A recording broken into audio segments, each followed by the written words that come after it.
নমস্কার বন্ধুরা, কেমন আছো সবাই? আশা করি সবাই ভালো আছো। ভালো থেকো, সুস্থ থেকো।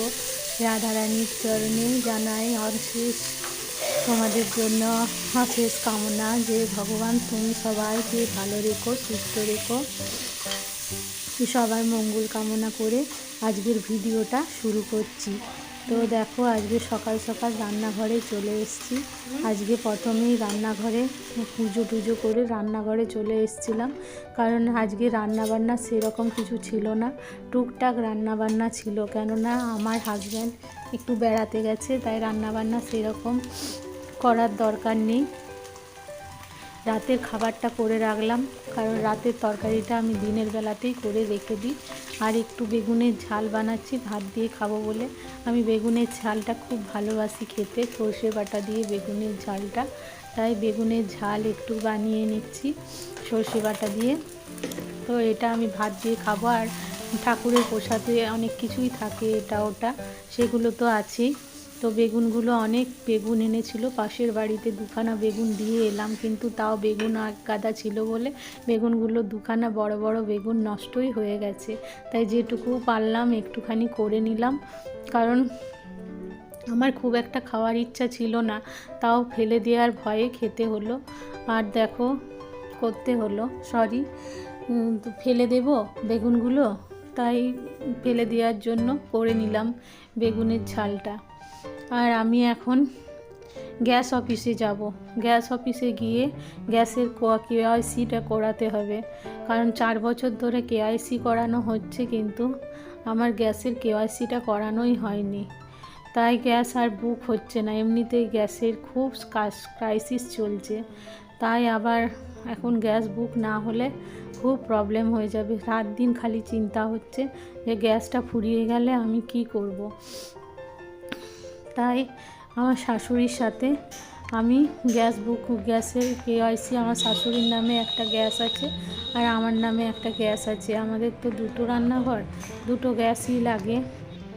পাশের দিকে একটা গ্যাস লাগে। আমাদের ঠাকুরের রান্না হয় আলাদাভাবে, তো ঠাকুরের রান্নাঘরে আলাদা গ্যাস লাগে। আর এই বাইরে বেরিয়ে এখন গ্যাস অফিসে যাচ্ছি। গ্যাস অফিসে কেওয়াইসিটা করিয়ে নিতে শাশুড়ি পিছন পিছন আসছে। ওই দেখো, ওটা আমার শাশুড়ি মায়ের সাথে যাচ্ছি। উনি খুব আস্তে আস্তে হাঁটছিলেন, আমি এগিয়েই যাচ্ছিলাম একটু আধটু। তো গ্যাসের কাজ মিটিয়ে বাড়ির দিকে রওনা হলাম।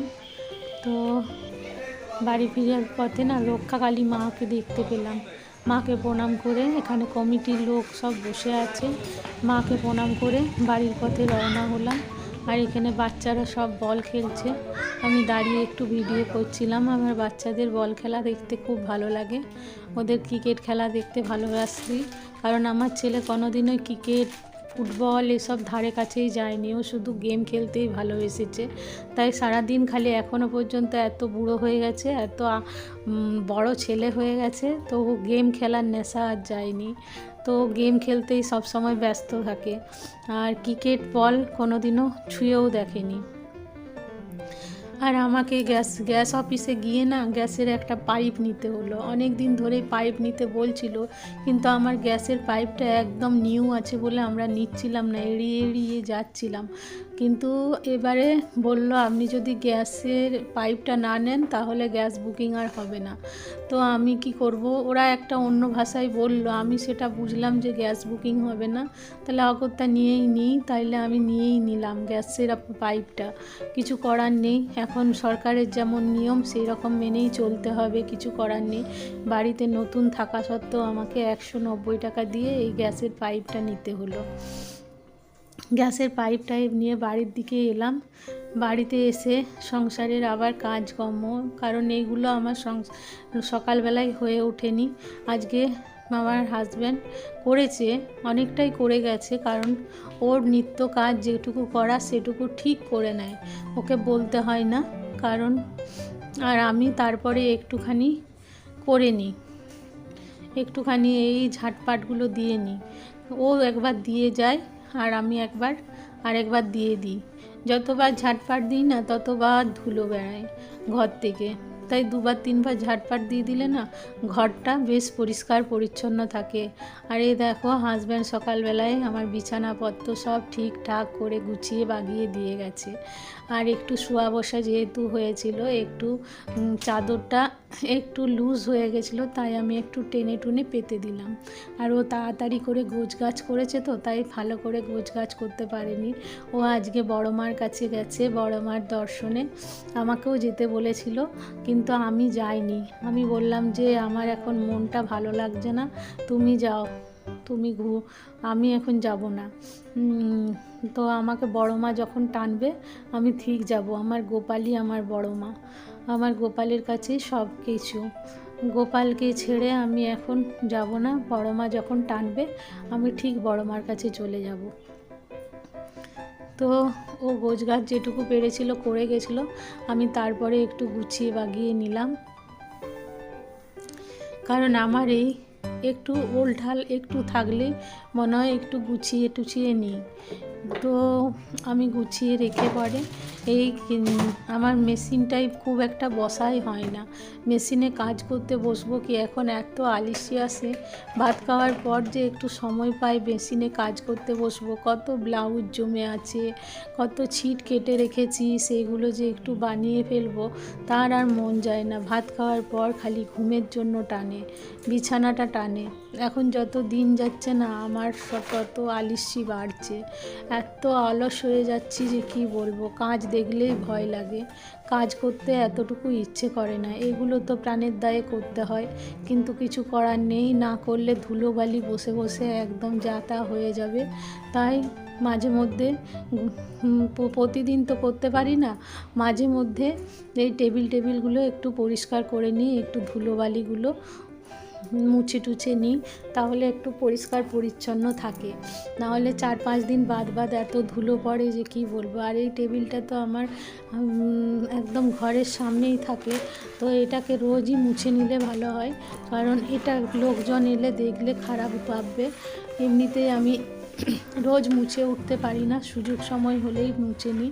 আর এটা আমি রোজ মুছারই চেষ্টা করি, কিন্তু হয়ে ওঠে না, মোছাটা হয়ে ওঠে না। আর জামা কাপড়গুলো দেখো কদিন ধরে কেচেছি, গোছগাছ করে এমনিই ঢুকিয়ে রেখে দিয়েছিলাম ওয়ারড্রপের ভিতরে, পাট করে ঢোকাইনি, তাড়াহুড়ো করে কোনো রকমে ঢুকিয়ে রেখে দিয়েছিলাম। তো আজকে দেখলাম যে সময় আছে যখন জামা কাপড়গুলো একটু গোছগাছ করে রাখি। সবগুলো বার করে গোছগাছ করলে ভালো হতো, কিন্তু সময়টা দেখলাম অনেকটা হয়ে গেছে, ভাত খাওয়ার সময় হয়ে গেছে। কারণ এখন যদি এত সব বার করে আমি গোছগাছ করতে থাকি তাহলে সময়টা অনেকটা চলে যাবে। তাই আমি দেখলাম না, আর করতেও ইচ্ছে করছে না। বাইরে থেকে ঘুরে এসে কাজকর্ম করতে আর ইন্টারেস্ট হয় না, কারণ টায়ার্ড লাগছিল। তাই যতটুকু পারলাম এই গোছগাছ করে রেখে দিলাম।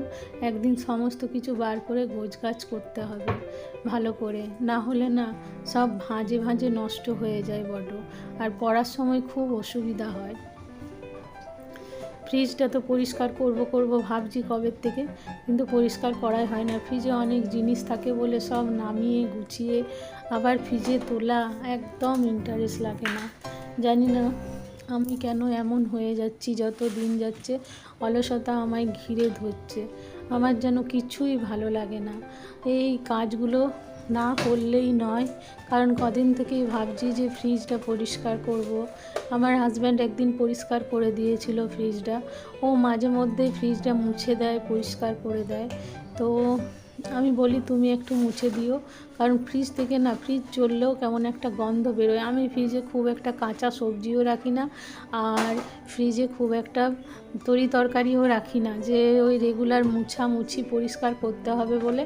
তাই এখানে শুধু ড্রাই ফ্রুট, কোল্ড ড্রিঙ্কস এগুলোই খুব একটা থাকে, তাই ফ্রিজটা খুব একটা গন্ধ হতে পারে না। যখন গন্ধ বেশি হয় তখন হাজব্যান্ড একটু ভালো করে মুছে টুছে দেয়। আর আমি আজকে মুছে নিচ্ছি, আজকে আমার সময় আছে বলে আমি বলি একটু ফ্রিজটাও মুছে নিই। কারণ ফ্রিজের উপরটা রেগুলার মুছে নিই, ফ্রিজের ভিতরটা মোছার সময় হয়ে ওঠে না। ফ্রিজের ভিতরটা মুছতে গেলে প্রচুর জিনিসপত্র বার করে ফ্রিজটাকে পরিষ্কার করতে হয়, কিন্তু আমার অত ধৈর্য থাকে না সমস্ত জিনিসপত্র বার করে সমস্ত ফ্রিজটাকে মোছা ধৈর্য থাকে না। তো এই দেখো আমি এখন না সন্দেশ, এই আমাদের এখানে বিখ্যাত মাখা সন্দেশ, এই সন্দেশটা খেতে এত অপূর্ব না, আমাদের এই অম্বিকা কালনায় এই সন্দেশ বিখ্যাত। এখানে সন্দেশ নিতে লোক বাইরে থেকে লোক এসে নিয়ে যায়, এত সুন্দর খেতে। তো সন্দেশটা কদিন ধরে ফ্রিজে থেকে থেকে না শুকনো হয়ে গেছিলো। তা আমি বলি ফেলে দেবো কেন, তাহলে খেয়েই নিই, কারণ এইটুকু সন্দেশ পড়ে আছে, এইটুকু সন্দেশ আর কে খাবে, আমি খেয়ে নিই। আর আমি মিষ্টি খেতে খুব ভালোবাসি, তো আমার ঝাল খেতে টক খেতে অত ভালো লাগে না, আমি মিষ্টিটা খুব প্রিয়। তাই মিষ্টি দেখলে না আমি থাকতে পারি না, তাই মিষ্টিটা খেয়ে নিলাম। আর এই শাশুড়ি ওই গ্যাস অফিসে গিয়ে পরে জামা কাপড়গুলো সব কেচে নিয়েছিল। আমার শাশুড়ি কোনো অফিসে গেলে বা কোথাও পোস্ট অফিসে আরে গেলে জামা কাপড় এসে কেচে নেয়। ওনার না করোনার পর থেকে না হ্যাবিট হয়ে গেছে যে জামা কাপড় সব কেচে নেওয়া, এমনি ছোঁয়াছুঁয়ি এর ওর গায়ে লেগে গেছে এইরকম ভেবে না উনি রেগুলারই জামা কাপড় কোথার থেকে গেলেও যেখানে মানুষজন বেশি থাকে সেখান থেকে এসে পরে জামা কাপড় সব কেচে নেয়। আর ছেলের জামা কাপড়গুলো কদিন ধরেই কাচা হয়েছে, কিন্তু গোছানোর সময় হয়নি, তো এই চেয়ারের উপরই রেখে দিয়েছিলাম। আর ছেলের জামা কাপড় রাখার মতো জায়গাও আমার নেই, ওই ঘরটা এত ছোট, আলমারির মধ্যে জামা কাপড়গুলো, এই কাঁচা জামা কাপড়গুলো রাখতে হয়। তাই আমি ওকে বললাম একটা আলনার ব্যবস্থা কর, তাহলে জামা কাপড়গুলো আমি রাখতে পারবো। আর এগুলো ছাড়া জামা কাপড়গুলো ও এসে ছেড়ে এখানেই এই চেয়ারের উপরই রেখে দেয়। এটা আমার পার্লারের চেয়ার, এখানে আমি পার্লারের কাজ করি, তো এখানে আমার কাস্টমাররা এসে পরে কাজ করে যায়। তো কিছু কিছু কাজ আমি বাইরে গিয়েও করি। তো এখানে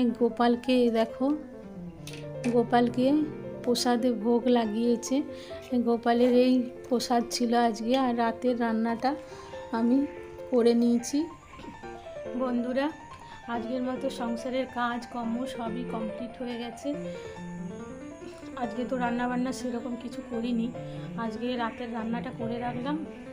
আজকে আমার হাজব্যান্ড ব্যান্ডেল বেড়াতে গেছে, তো ওখানে খাওয়া দাওয়া করবে, তো আজকে সেই জন্য সেরকম কিছু করিনি। আর ছেলের নেমন্তন্ন আছে, ও নেমন্তন্ন খেতে যাবে। আর আমি তো গোপালের প্রসাদ আমি পাবো, গোপালকে তো ভোগ লাগিয়েছে দেখালাম। তো বন্ধুরা, আমার একটা আর্জি আপনারা রাখবেন, তো আমি তো ভিডিও করছি, আপনারা দেখছেন, একটা করে লাইক করুন না, একটা সাবস্ক্রাইব করুন না দয়া করে, তাহলে আমার ভিডিও করার পথে এগিয়ে চলার পথটা আরও সহজ হয়ে যায়। তো আপনারা প্লিজ একটু চেষ্টা করে দেখুন না, এটা তো ফ্রি, এটা তো কোনো অসুবিধা নেই। যদি একটু আমার হয়ে যদি একটু এইটুকু করেন তাহলে আমি অনেক ধন্য থাকবো আপনাদের কাছে। তো ভগবানের আশীর্বাদে, রাধারানীর দয়ায় আপনারা সবাই ভালো থাকুন, আমরাও প্রভুর চরণের আশ্রিত হয়ে থাকি। তো আজকের মতো ভিডিওটা এখানেই এন্ড করছি। রাধে রাধে, জয় শ্রীকৃষ্ণ, ভালো থাকুন সবাই।